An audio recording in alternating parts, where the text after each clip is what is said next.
On this show, we feature comedy magician Chris Yuill. Welcome to Magic Mike's Castle webcast and podcast. From private parties, corporate events, cruise ships, and nightclubs, award-winning comedy magician Chris Yuill has been amazing and amusing audiences of all ages for 30 years. His magic and comedy have earned him invitations to perform at Yuck Yuck's Comedy Club, at private functions for members of the Edmonton Oilers, at corporate events for Coca-Cola Corp, Fantasyland Hotel, and on the TV special Off the Wall. He has won several awards for his magic and comedy, including the 2006 PCAM Pro Challenge, and again for close-up and stage magic during the 2010 PCAM aboard Royal Caribbean Mariner of the Seas. He has won awards for Stage Magician of the Year, Comedy Magician of the Year, Close-Up Magician, and Children's Entertainer of the Year 3 years in a row. He was awarded the Celeste Evans Magician of the Year award. He just recently received the Leon Mandrake Award for Excellence in Showmanship and Creativity from Chapter 95 of the Society of American Magicians. With a stage performance that combines unbelievable illusion with hilarious audience participation that is sure to please crowds of all shapes and sizes, call Chris to put magic into your event.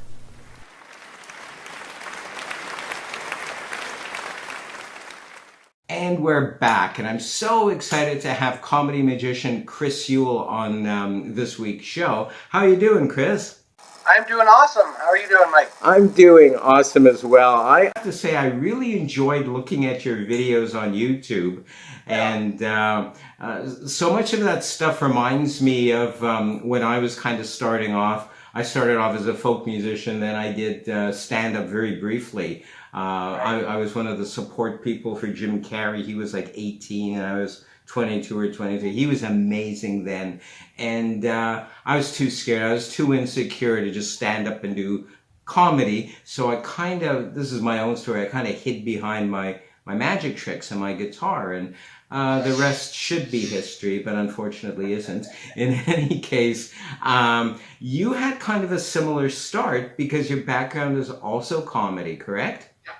Yes, I do mostly comedy magic. It's mostly magic, but the comedic lines thrown in throughout the magic stuff and whatnot. So it's not really just straight stand-up comedy. It's more the magic and then, hey, funny line, magic, bang, hit them between the eyes sort of thing. So that's the whole deal.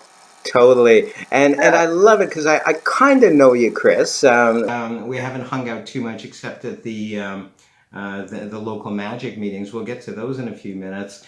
But you're kind of a naturally funny guy anyway, and you have a big advantage. I mean, being a naturally funny guy, working comedy and comedy into your magic is almost a natural thing for you. And give us maybe a list of some of the places you've performed at, because you have a long history. Yeah, I've been doing magic and comedy for 30 years. I toured like for 3.5 years with a hypnotist, and I was his opening act and stuff like that. So I sharpened my teeth, so to speak, in the comedy field, doing like nightclubs, pubs, bars, Yuck Yucks, Comedy Factory, places that did mostly comedy, but because I was doing the comedy magic, I was able to walk in there and still do something because I was still funny versus just magic to music or whatever, right? So, exactly. I mean, all that stuff looks beautiful and I love that kind of stuff, but it doesn't get you into those kind of gigs or into those places. So that's where I sort of sharpened my teeth and got into it. So. Yeah, I agree 1,000%. I had a number of agents at any given time, and the real commercial stuff you do and you have done, and you know, standing up in any kind of cabaret, be it and I'm calling it the Far East, I mean like Montreal and Maritimes, right, and across Canada. Really, you know, if you're a funny guy and you have magic that amazes or amuses, you've got it made. You're going to have the agents lined up, and so you're very lucky that way.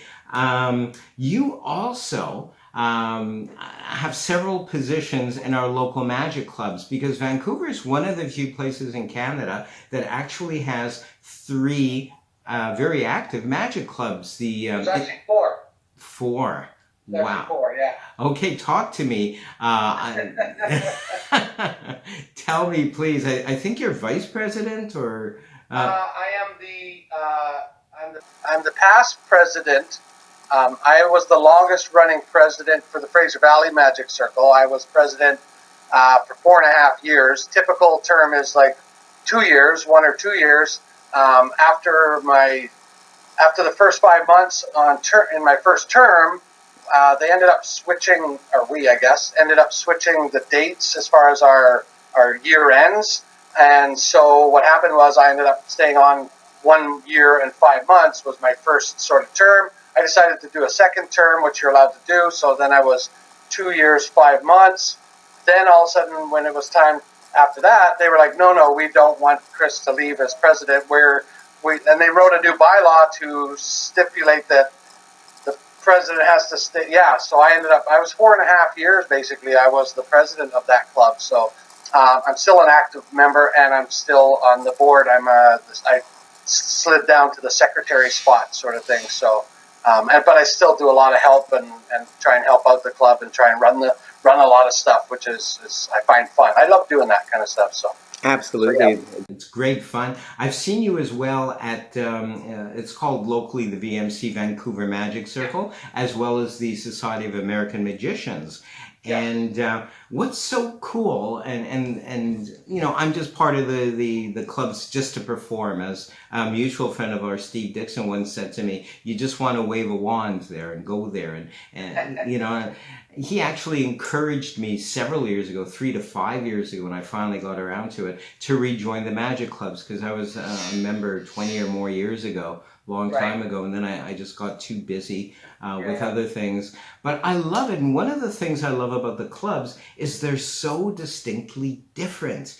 The vibe, the feel of them, and the VMC is well. I'm talking too much. I'm going to get you talking more. What do you love about the clubs? Do you like the differences? I love the camaraderie. People. I'm a people person. Again, being in comedy and you have to deal with people on that type of basis when you're in the comedy circuits and clubs. So I love dealing with people, and I'm a helper. I'm a kind of guy that I'll come a half hour to an hour early. Hey, you need chairs set up or tables set up. I'm your guy. I help you out. I'm their last kind of thing, taking things down. I just like being around and being helpful as well. So that's why. And again, I always like to try and be, like when I was living in Edmonton, for example, I was president of the Edmonton Club for 1.5 years. That was years back. And I'm now still the vice president of the local chapter of the SAM Club, which is the Society of American Magicians. So I keep my hand in that as well, too, like I said. So I just like to help out, and I like to be around the people and have fun with everybody. So I agree. That's one of the things I love about the clubs as well. It's just hanging out with magicians, just kind of, and the feel of them, as I said a few minutes ago, is so different. A very relaxed feel with the Fraser one, the Fraser Magic Circle is really cool. The guys are really cool. In the SAM, the Society of American Magicians, they're a little bit older, which I can relate to. And I know personally some of them, so it was really nice rejoining and being a part of that. And of course the VMC was one of the first clubs, I think it was the local SAM and then the VMC, Vancouver Magic Circle, that I joined years ago. And that seemed quite huge. When I was a member, well, actually I was never a member of the Toronto one. I hung out with them. They probably wanted me to join. And then I moved to Winnipeg from Toronto. But I loved hanging out with them, but it wasn't a huge club then. I believe it's called the Sid Lorraine Hatton Magic, Hatton Rabbit. Yeah. In TO. But here it's very active, and I've noticed as well, and hopefully you'll agree with me on this, that, and I didn't want to bring up COVID, but here I am. And now I'll be over here and I'll be there. Part of our life, right? It is. We have a lot of advantages with virtual magic, with the Zoom meetings. I'm not a lazy guy, but I don't like driving at night. Thankfully, you've driven me a couple of times, right, and when we all get back together. Hopefully you'll still do that for me. Yeah, absolutely. I drive right by your house, heading out to the Fraser Valley. Yeah, so cool. I love that. It's like a family thing, and it's one of the things I love. But we have the advantage in the meantime that we can do our meetings online. We do them through Zoom. And how are you finding doing shows through Zoom versus live performances? Definitely different. I mean, everybody's going to say the same thing. It's a different feel because you don't have the applause or the laughter as much, especially if other people are muted in the room. So you basically just have to. You can read their faces and you can see them, and they do this whole that thing to let you know they're applauding. So you feel it, but it's not the same as the human interaction as a screen is, sort of thing. But I mean, I've had quite a few shows now actually on Zoom. I'm still doing some live shows, which is really good. And I've just had to do them on Zoom, and the ones that I'm doing, I'm just doing them. I'm just kind of going there, and it's actually kind of interesting because it is different. But I've actually, weirdly enough, I've actually done a dry grad. I don't know if there's a dry grad. I wasn't there. A grad party in Spokane, but I didn't leave this space, so which was kind of cool. Even got paid in U.S. dollars, which was nice. And I also did a show just a little while ago called Laughs for the Front. I was actually the only magician on there with like 6 or 7 other comedians. One of being Tommy Chong, world famous comedian of Cheech and Chong. And he was on the show as well too, and that was mostly based out of Ontario area, but I was the only West guy and I was the only magician on the show, so it was kind of cool. It is very cool. Yeah, and it was nice, and it was a nice feeling because all the money and proceeds that came in for donations and whatnot for people to watch this show worldwide, they all went to fund for PPE and stuff like that for 160 Canadian hospitals. So that was a really cool. It made me feel fuzzy and warm as well as I had some fun too. So absolutely. So see, there's so many advantages to doing the Zoom shows. We can reach the world. The world can reach us as well. I know that we've had access to world-class lectures and magicians when normally, we're not going to fly into New York or California or whatever necessarily to attend it. They come into our homes, and conversely, we can go into their homes as well and perform, etc. So when we come back, we're going to talk more with Chris Yuill, comedy magician. Don't you dare go away. Producer and host of his specials on social media based on his magical books of the same name, Dr. Michael, Magic Mike Likey, is also a clinical hypnotherapist and doctor of theocentric psychology. Having performed more than 250 shows a year in the mid-80s and 90s, he also produced and starred in the world's longest regularly produced TV shows in Winnipeg, Canada for 9 years, and guested regularly on broadcast television and starred in A Medieval Feast for 10 years.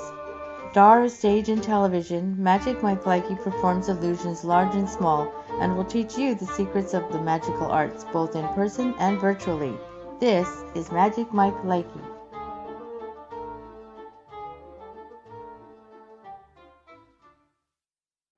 And we're back with comedy magician Chris Yuill. Thank you for joining us today, Chris. Oh, no problem. Thanks for having me. Among many, many achievements that you've had, I'm impressed. I've never really gone for awards and trophies. It's probably because I'm too insecure, really. I just always focused on performing. It's like, oh, God forbid I get rejected and not get a trophy. But I've spoken to a number of local magicians, local being Vancouver area, and one in particular has over 45 or so. And we all know him as well. But you, wow, when I was putting together your promo, you have tons of awards, impressive awards. Can you share some of those with us? Sure. Like you just said, you weren't really comfortable doing competitions and stuff like that. I've been in magic since 1989. I got my start, and I hung around with other magicians, and they were all like, "Chris, you should compete." And I'm like, "No. I do shows for money. I have fun doing it. I like to go to the conventions, the lectures, the meetings, all that kind of stuff, the camaraderie. But I didn't feel I had to prove, I guess, myself at that time, which again, you don't have to.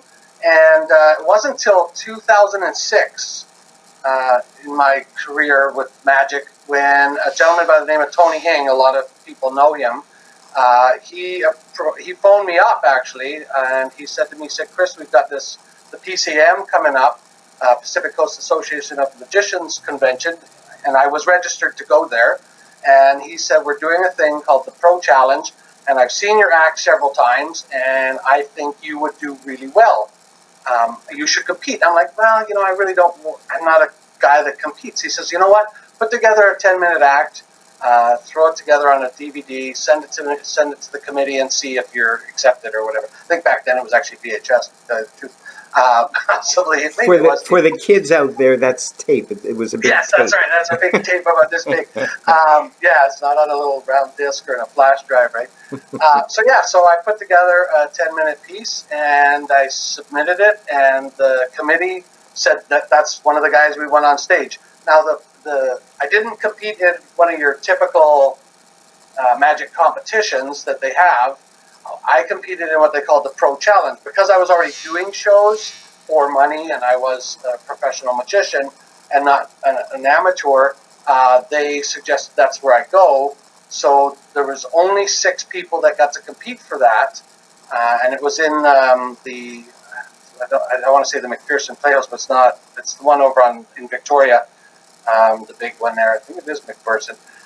And there was a crowd of 800 people. And so what they did was, the way the voting goes is the 6 acts compete in the first half. Then they take an intermission. During intermission, they put a box for every performer out on the front of the stage with a picture of our face on it. And people come up. They had a ballot when they got in. So there's 800 little tickets when they walked in the door. And they come up and they go, oh, I think he's the best or the funniest or whatever they want to do. And they vote. So it's an audience voting out of 800 people. Apparently, from my understanding, from what I was told afterwards, I missed the gold medal by 2 votes. Wow. So two more people voted for the one guy that got the gold medal. I got the silver.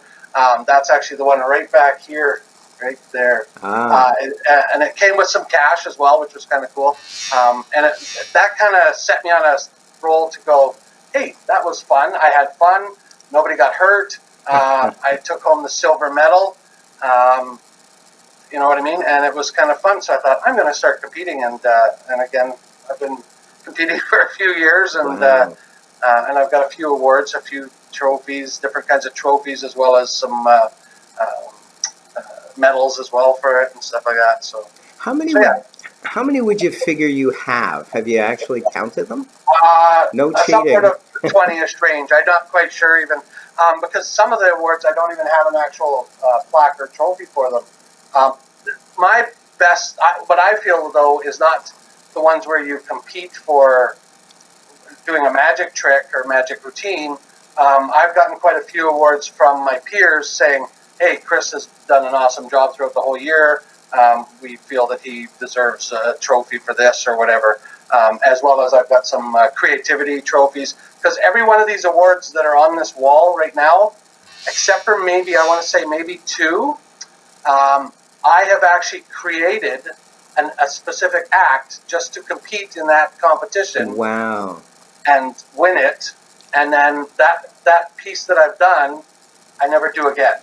Wow. So I've created, anytime a competition comes up, I create something based on that competition. If it's for comedy, I base my comedy magic on something I'm not even doing on stage as a normal rule. It's something brand new or creative. So again, I've won about 3 creative awards simply because of that. You know what I mean? So cool. Very exciting as well. Yeah, I have fun doing it. Yeah. And that's what it is.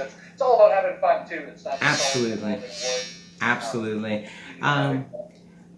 And actually, we're going to have a little bit more fun. Chris has agreed to share a magic illusion. I'm calling them a magic illusion, as opposed to a trick, with us when we come back from the break. So we'll see you all in just a few seconds. Enjoy Magic Mike Likey's animated cartoons, comic books, CDs, and DVDs available from Amazon. He is also the author of more than 45 self-help alternative wellness books, as well as instructional magic books, all available from Amazon. Published in international magicians' trade journals, Magic Mike Likey is a member of the International Brotherhood of Magicians and the Society of American Magicians.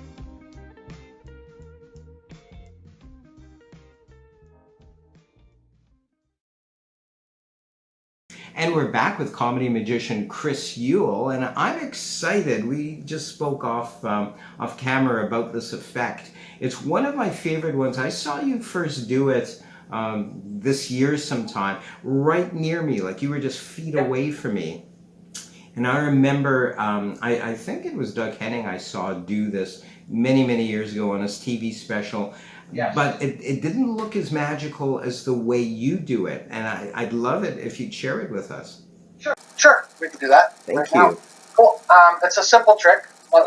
It uses one of these. A lot of people have seen these. This is a Rubik's Cube, nothing abnormal about it at all. And as you can see, it is just a Rubik's Cube. I'm going to try and make sure I stay in frame here. Maybe I'll move the camera a little bit, or I'll stay up a little higher. So as you can see, it's just a Rubik's Cube. It moves, it twists, it does everything you need it to until you're ready to do the trick. And of course, that's how you do the trick. In the blink of an eye. In the blink of an eye, and you solve it just like that. I love it. That looks like real magic. That's the way it should be. It's awesome. And it's very examinable, which is really nice. It's not something that you go, oh wait, sneak. Yeah, which is why I love it.